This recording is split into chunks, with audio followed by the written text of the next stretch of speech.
नमस्कार मंडळी, तर आज आपण बनवणार आहोत शेवयाची खीर। शेवयाची खीर बनवायला अगदी सोपी आहे आणि खायलाही चविष्ट लागते। तर त्यासाठी मी बारीक शेवया घेतलेल्या आहेत आणि त्या कुस्करून घ्यायच्या आहेत।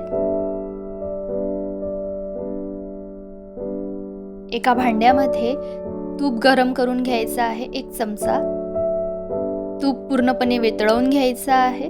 त्यानंतर बारीक शेवया टाकायच्या आहेत। शेवया तुपावर छान परतून घ्यायच्या आहेत।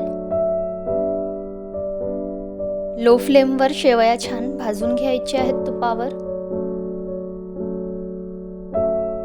शेवया छान भाजून झालेल्या आहेत। आता आपल्याला ड्राय फ्रूट्सचे तुकडे टाकायचे आहेत। ते 1 मिनिटे परतून घ्यायचं आहे।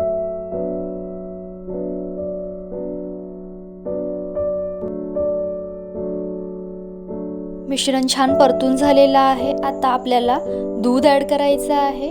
मी 1 वाटी दूध ॲड करते। 1 मोठी वाटी दूध घेतलेलं आहे, ॲड करायचं आहे। शेवया छान शिजवून घ्यायच्या आहेत। त्यानंतर अर्धी वाटी साखर ॲड करायची आहे।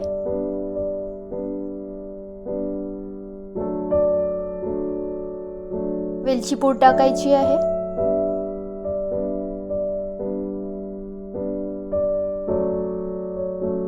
हा पदार्थ एकदम झटपट होणारा आहे आणि कमी साहित्यात होणारा आहे, तर नक्की ट्राय करा।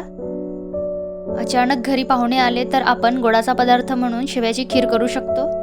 तर तयार आहे आपली शेवयाची खीर। व्हिडिओ आवडल्यास लाईक करा, शेअर करा आणि चॅनलला सबस्क्राईब करा। भेटूया नेक्स्ट व्हिडिओमध्ये।